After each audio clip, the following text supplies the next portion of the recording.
Reciban la más cordial bienvenida a esta parte de estudio de la Ley de Procedimientos Administrativos referida a los principios generales de la actividad administrativa. Estos principios se encuentran contenidos en el artículo 3 de la Ley de Procedimientos Administrativos, la cual establece que la administración pública debe servir con objetividad a los intereses generales y sus actuaciones están sujetas a los siguientes principios. A lo mejor hacer la aclaración acá de que a toda la administración pública, que ya vimos quién es administración pública, se le obliga a la aplicación de estos principios, pero es en el ejercicio de la actividad administrativa. Estos principios en ningún momento podemos aplicarlos al ámbito judicial o ámbito jurisdiccional, sino que por el contrario, son, digamos, algunos de ellos totalmente opuestos a lo que nosotros conocemos como principios generales del proceso, que fue lo que estudiábamos allá en las aulas de derecho con los principios generales del proceso o teoría general del proceso. Esos son aplicables para procesos judiciales. Sin embargo, para los procedimientos administrativos, es decir, para la adopción de decisiones dentro de la administración pública, son estos principios de la actividad administrativa que por primera vez se vienen a regular o a determinar dentro de la Ley de Procedimientos Administrativos.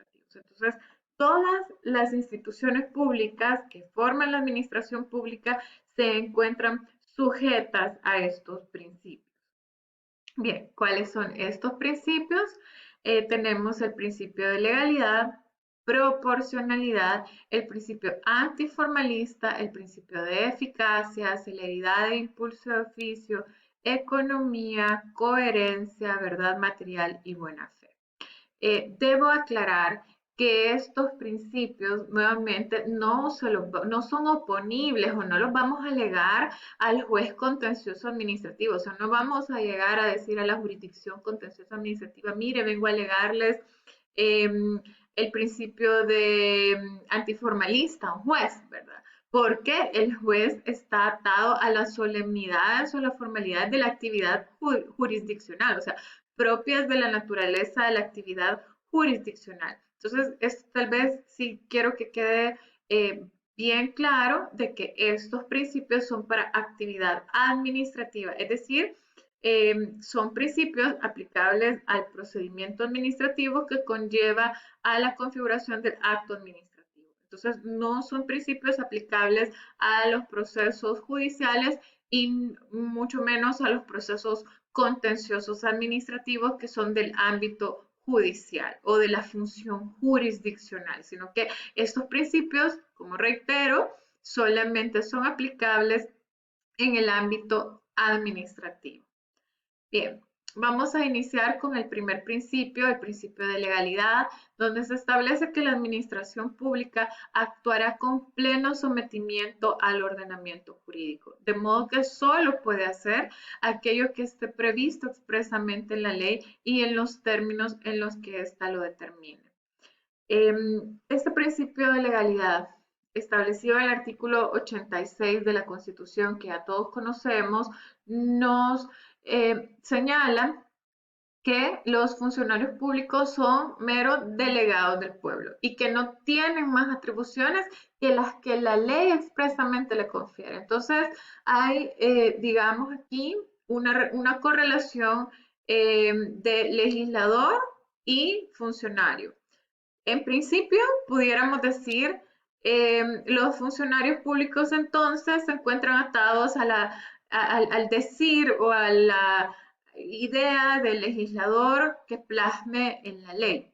Sin embargo, nosotros tenemos que ampliar un poco más nuestra visión de lo que significa la legalidad, porque muchos podemos cometer el error de creer que legalidad únicamente es el respeto o la sujeción a la ley secundaria. Sin embargo, la legalidad va más allá de la ley secundaria. Legalidad implica la aplicación de la ley fundamental, que es en principio la Constitución como norma fundamental y que se encuentra en el pináculo del ordenamiento jurídico. Entonces, la Constitución es ley y por el carácter normativo de la Constitución, que se encuentra como norma fundamental dentro del ordenamiento jurídico, es la atención del principio de legalidad se sujeta precisamente en principio a esa ley fundamental. O sea, no es tanto a la ley secundaria, porque muchos cometemos el hierro de creer que legalidad o que el vocablo legalidad únicamente alude a las leyes secundarias. Sin embargo, legalidad alude a toda la sujeción del ordenamiento jurídico, pero en el ordenamiento jurídico tenemos una jerarquía normativa donde existen normas que se encuentran en una posición superior respecto al resto de normas del ordenamiento jurídico.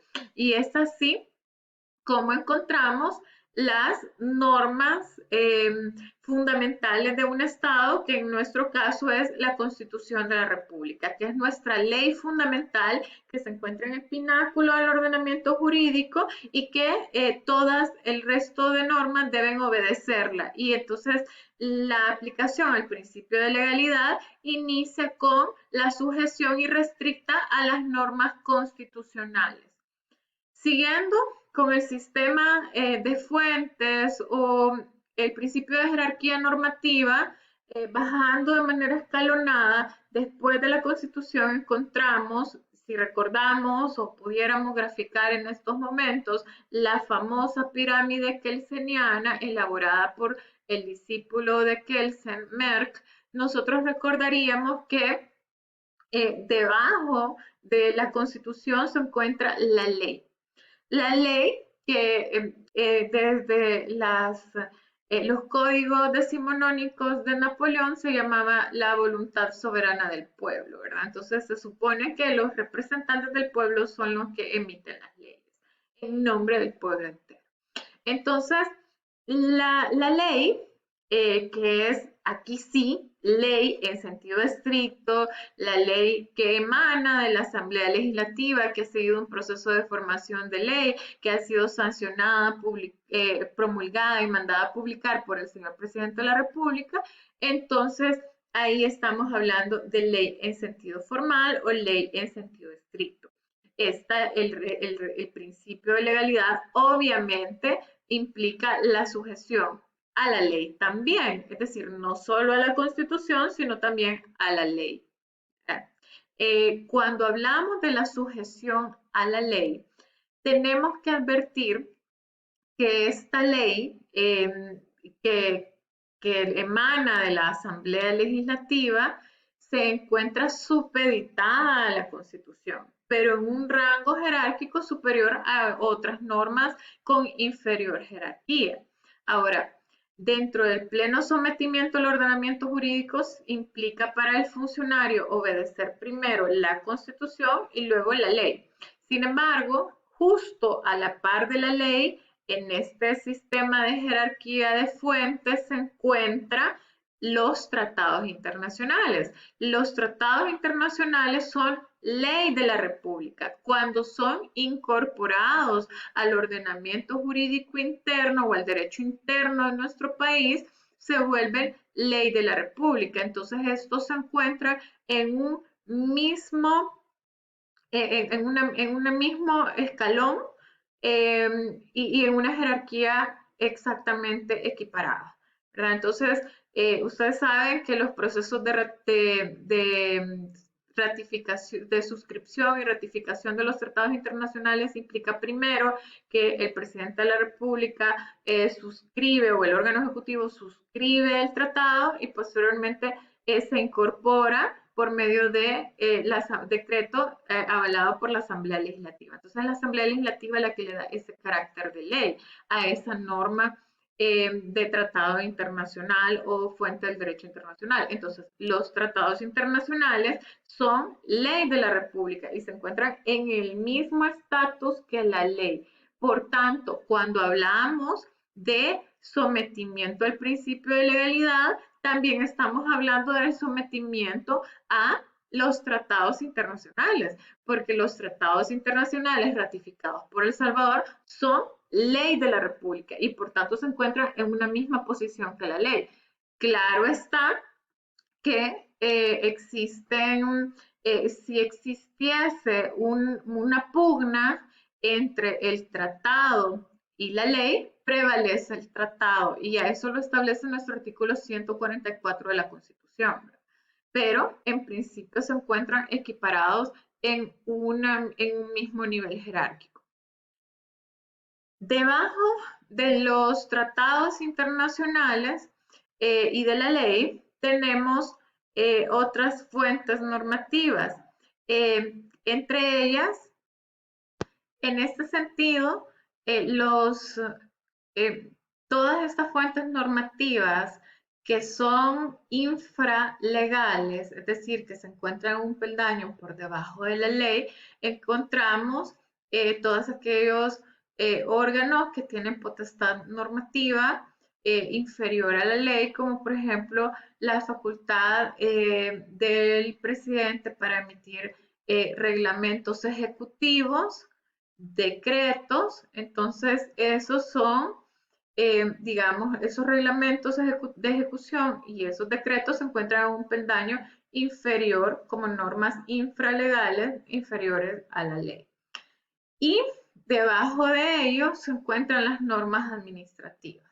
Las normas administrativas son todas aquellas normas que crea la administración pública en el ejercicio de sus facultades, que usualmente producen efectos hacia el interno o hacia adentro de las instituciones públicas.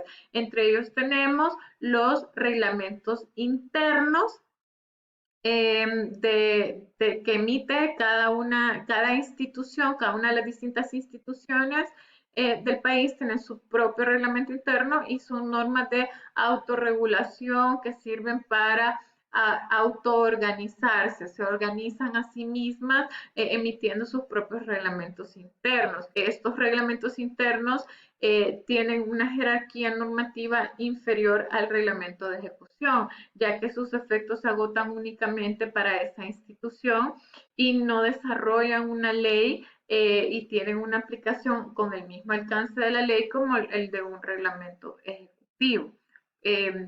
Asimismo, dentro de las normas administrativas encontramos distintas especies de normas que emiten para autorregularse las mismas instituciones.